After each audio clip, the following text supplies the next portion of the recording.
Mo kí yín káàbọ̀ sí orí ìkànnì BBC Yorùbá níbi gbogbo tẹ́ tí ń wò wá káàkiri orílẹ̀-èdè Nàìjíríà àti jákèjádò àgbáláyé. Ní báyìí a ti wà níwájú ògbóǹtarìgì oníṣẹ̀ṣe táyì fẹ́ bá wa sọ̀rọ̀ lórí bí ìgbẹ́jọ́ ṣe lọ ní ilé ẹjọ́ lónìí. Ẹ káàsán bàbá. Ẹ káàsán. Ẹ sọ orúkọ yín fún wa àti àwọn tí ẹ dúró fún. Ẹ kú ojúmọ́.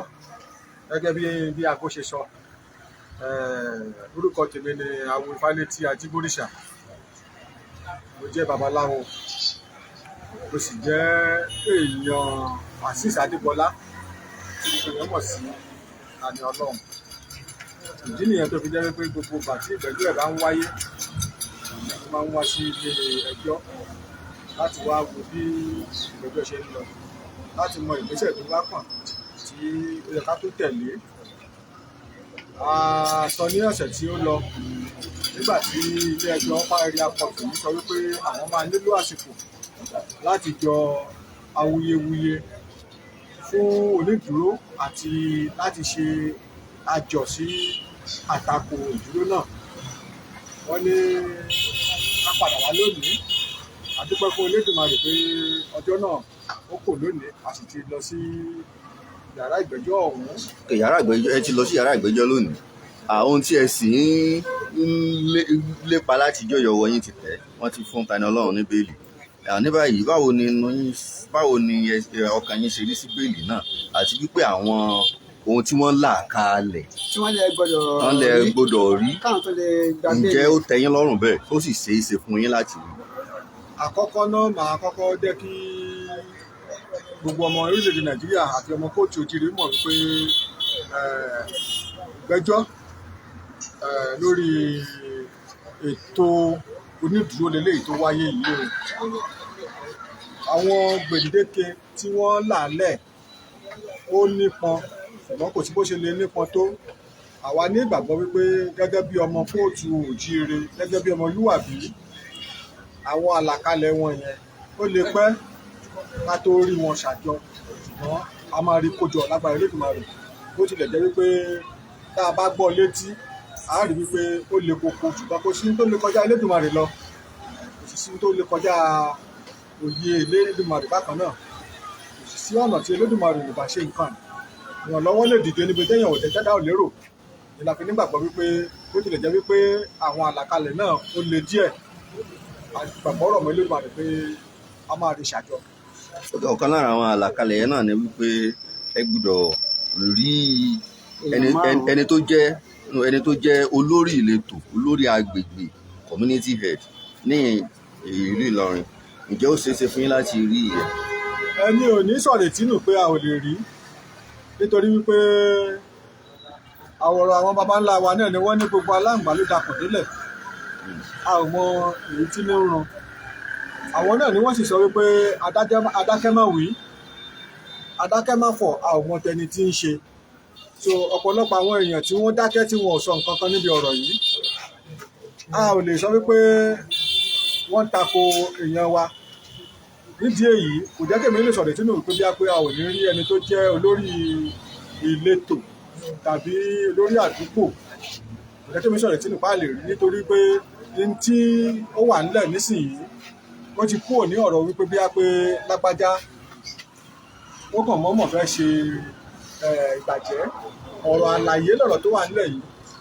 So àwọn tó dẹ̀ ń tẹ̀lé ọ̀rọ̀ yìí bọ̀ tí wọ́n ti ń gbọ́ àlàyé yìí, ẹni tó bá nípinnu láti ṣe onídùúró fún tá a bá lọ bá kí ẹni bẹ́ẹ̀ bá nípinnu ó máa dúró, nítorí pé ọ̀pọ̀lọpọ̀ àwọn èèyàn ni wọ́n ní ìfọkànsìn sí ohun tí Tani Olohun tí ó ń sọ.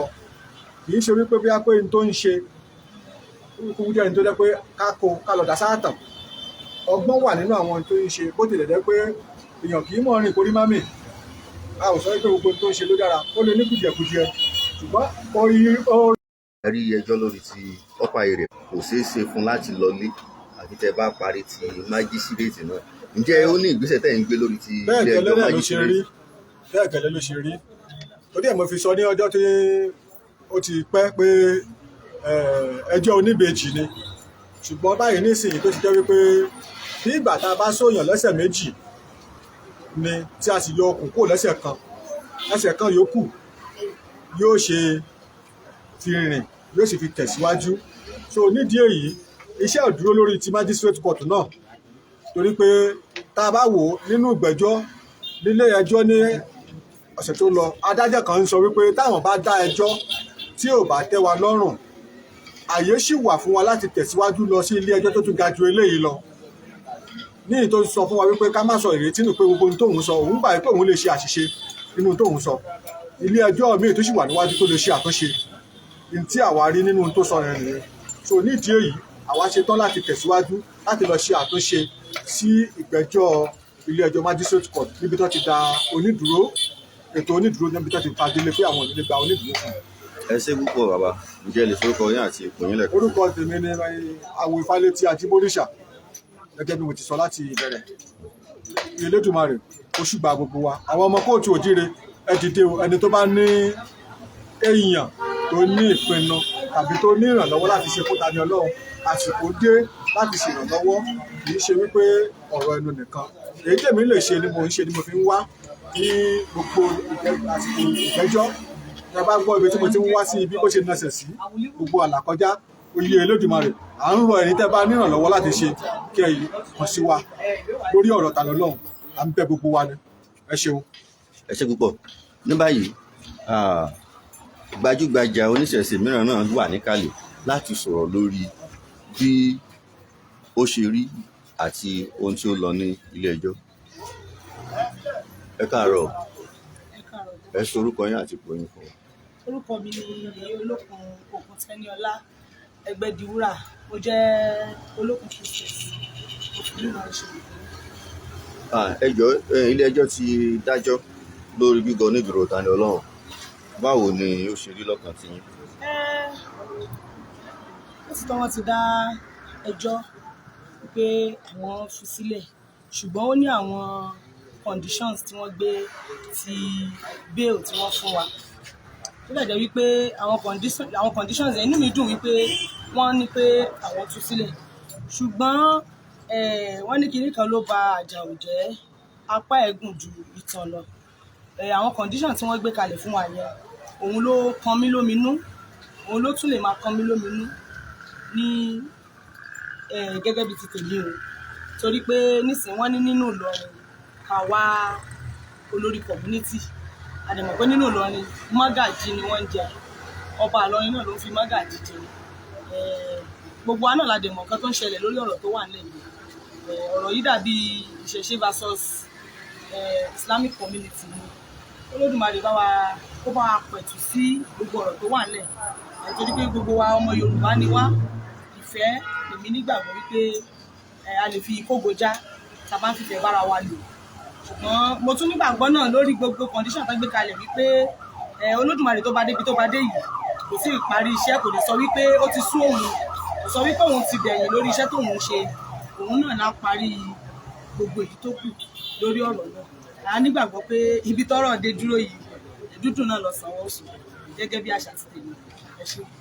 Ẹ ṣé púpọ̀. Orúkọ yín àti ipò yín lẹ́ẹ̀kan sí. Orúkọ mi lẹ́ẹ̀kan sí ni Yèyé Olókun Tani Olohun Ẹgbẹ́diwúrà, Ẹgbẹ́dowó, Ẹgbẹ́dọlà.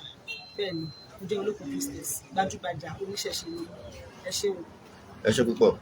Ọ̀rọ̀ láti gbé lẹ́nu aṣojú ìṣẹ̀ṣe assembly àti gbajúgbajà oníṣẹ̀ṣe nílùú Ìlọrin, Yèyé Olókun Tani Olohun. Wọ́n ti sọ bí ọkàn wọn ṣe rí àti lórí àwọn ìlàkalẹ̀ tí ilé ẹjọ́ gbé kalẹ̀ lórí ọ̀nà tí wọ́n ó gbà láti rí i pé àwọn kò fi já tí Tani Olohun yóò sì gba òmìnira tí a máa tàtílé wá sí ẹjọ́. Ṣé ẹ bá ṣẹ̀ ń darapọ̀ mọ́ wa, orí ìkànnì BBC Yorùbá náà la sì wà ní agbègbè ilé ẹjọ́ Upper Area, níbi tí wọ́n ti ṣẹ̀ṣẹ̀ parí ìgbẹ́jọ́ Tani Olohun àti olúwo ńlá ti ìlú Tèdè. A ò ní rí jù báyìí lọ ní àkókò yìí. Mo kì í wípé kú ìfarabalẹ̀ yín látàárọ̀. Ọpẹ́yẹmí Adéòtú ní orúkọ, ó dìgbà kan.